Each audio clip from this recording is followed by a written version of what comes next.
La ligne entre la guerre et la paix est devenue floue dans le cyberespace alors que des hackers russes ont mené une attaque audacieuse contre les États-Unis en infiltrant SolarWinds. Dans cette vidéo, plongeons-nous dans les rouages de cette confrontation numérique sans précédent. Si je vous dis hacker russe, gouvernement américain, cybersécurité, ça vous inspire un scénario de film, n'est-ce pas? Et pourtant, c'est l'histoire vraie de l'une des plus importantes infiltrations sur le cyberespace de notre temps.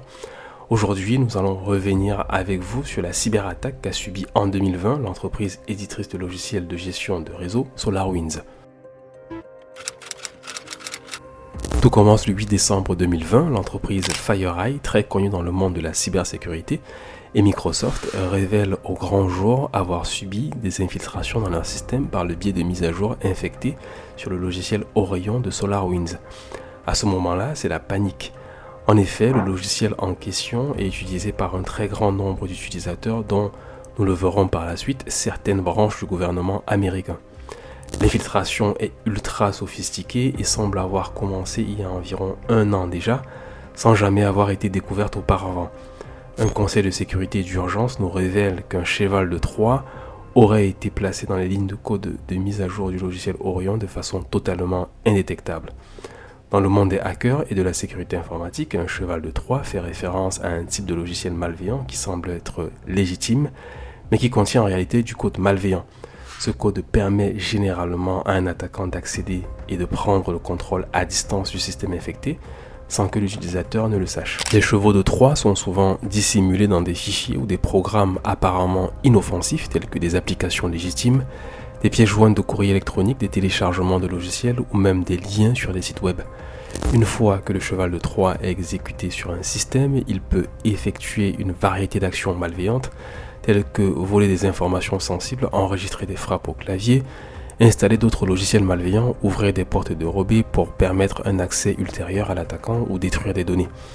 Le nom cheval de Troie fait référence à l'histoire mythologique du cheval de Troie où les Grecs ont caché des soldats à l'intérieur d'un grand cheval en bois offert en cadeau aux Troyens, leur permettant ainsi de pénétrer les défenses de la ville. De la même manière, un cheval de Troie informatique trompe les utilisateurs en leur faisant penser qu'il est inoffensif, tout en permettant à l'attaquant de s'introduire dans le système et de causer des dommages. Ici, le code en question aurait été introduit sur le moteur de production d'Orion et a donc influencé toutes les mises à jour du logiciel en insérant plus de 400 lignes de code sur les milliers déjà présentes. C'est ce qu'on appelle dans le jargon une supply chain attack, une attaque de la chaîne de production. SolarWinds n'a absolument rien détecté et plus de 18 000 organisations ont téléchargé les versions infectées d'Orion certifiées par SolarWinds. Le malware, plus précisément le cheval de Troie, ajouté à Orion, est appelé Sunburst et donne aux hackers accès au système des victimes pour soit exfiltrer des données ou déposer de nouveaux malwares. Mais en quoi cela concerne-t-il le gouvernement américain ? C'est le 13 décembre que l'agence de presse Reuters va annoncer au grand public que l'attaque a également touché plusieurs branches du gouvernement américain, comme notamment le Trésor et le département du commerce. On apprendra plus tard que même le système de l'armée ou de la défense ont également été infiltrés. Mais le gouvernement n'est pas le seul client de SolarWinds. On retrouve parmi la liste des utilisateurs d'Orion les plus grandes entreprises américaines comme Microsoft, l'armée, les grandes compagnies de télécommunications, le ministère des Affaires étrangères américain, la NASA et même le bureau du président des États-Unis. À ce moment-là, on comprend que les enjeux géopolitiques sont énormes, d'autant plus que nous sommes en pleine période de pandémie Covid et que les secrets autour des potentiels vaccins sont très recherchés. Il est donc clair que les hackers cherchent des informations classées défense ou tout du moins gardées secrètes par le gouvernement américain. Comment s'est donc déroulée l'enquête ? Pour mener cette enquête, SolarWinds aura besoin d'aide, de beaucoup d'aide. Le FBI sera impliqué dès le départ, ainsi que les départements de défense de différents pays inquiétés par l'affaire. Ils enquêtent sur les APT, Advanced Persistent Threat, généralement initiés par des groupes de hackers et bien souvent financés par des États comme la Chine, l'Iran ou encore la Russie. Dans ce cas de figure, le CISO de SolarWinds, Tim Brown, nous apprend lors d'une conférence donnée en 2023 qu'il aura fallu plus de 6 mois à l'entreprise de cybersécurité FireEye pour découvrir tous les malwares cachés. Il semblerait donc que des milliers de hackers soient impliqués dans cette attaque.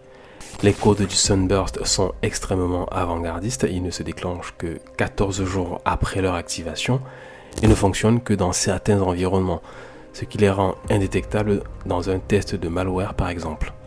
De plus, elles se suppriment automatiquement après quelques mois. Il est donc impossible de connaître réellement l'ampleur des dégâts. Sur les 18 000 organisations ayant téléchargé les versions infectées d'Orion, seulement une centaine auraient été touchées par l'attaque, les autres n'ayant pas grand intérêt pour les hackers. Pour aider à dénouer cette enquête, SolarWinds a fait appel à l'agence de cybersécurité DLA Piper, notamment composée d'anciens agents du FBI, pour trouver les lignes de code infectées, car ces dernières ne se trouvaient pas là où elles devraient normalement être, c'est-à-dire dans le code source. Ils ont également dû mettre en place une équipe d'ingénieurs informatiques pour savoir comment les hackers étaient entrés dans le système.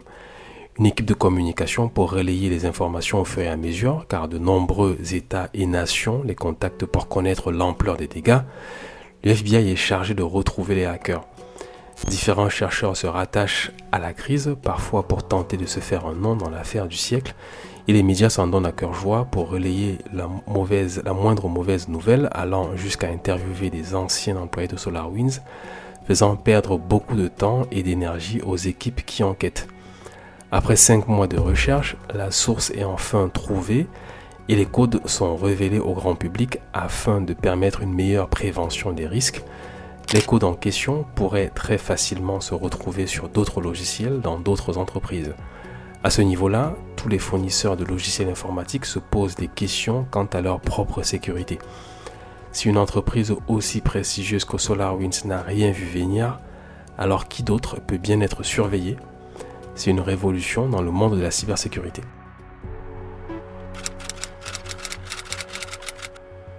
SolarWinds aura vraiment traversé les pires 6 mois possibles et devra aller jusqu'à révoquer les certificats de ces logiciels en mars 2021. Et comme le certificat est le même pour tous les produits du catalogue, eh bien ce sont plus de 50 logiciels et autres produits de gestion de réseau que SolarWinds aura dû reconstruire. L'enquête se finalise en mai 2021 et SolarWinds affirme avoir renforcé la sécurité de ses produits avec 3 pipelines et des comparaisons binaires entre eux. Un pipeline permet d'automatiser certaines fonctions dans la création de logiciels et il n'y en a généralement qu'un ou deux sur un code source. De plus, personne ne peut avoir accès à l'ensemble des codes d'un même produit pour éviter ce genre de problème à l'avenir. C'est donc tout un nouveau système qu'ils ont dû mettre en place et qui augmente en plus de la sécurité, la transparence avec les clients. Cette attaque est devenue un modèle de gestion de crise dans le monde de la cybersécurité. Aujourd'hui, on ne sait toujours pas ce que les hackers ont réellement dérobé lors de cette attaque et Tim Brown certifie que même si ces produits sont bien plus difficiles et coûteux à hacker qu'avant, ils ne sont pas imprenables, tout dépend des motivations et des moyens des hackers.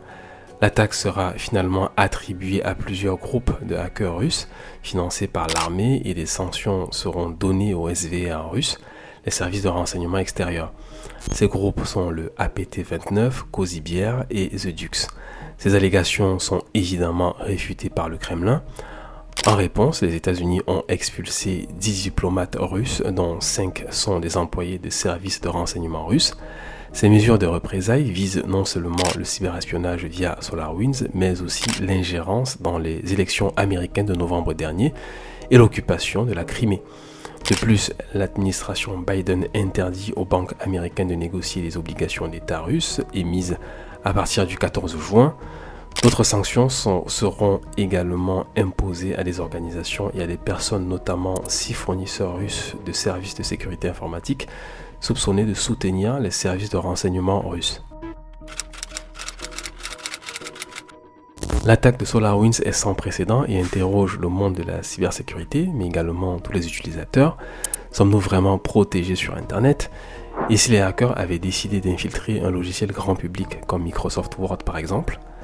Ce genre d'attaque très coûteuse a forcément un but et sera très probablement amené à se répéter à nouveau. Nous voici à la fin de notre plongée dans l'univers de SolarWinds. J'espère que cette vidéo t'a plu. Si c'est le cas, mets un like pour m'aider à promouvoir la chaîne. N'oublie pas de t'abonner à la chaîne pour plus de contenu sur la cybersécurité et les technologies. On se retrouve bientôt pour une nouvelle vidéo. En attendant, je te recommande la vidéo suivante.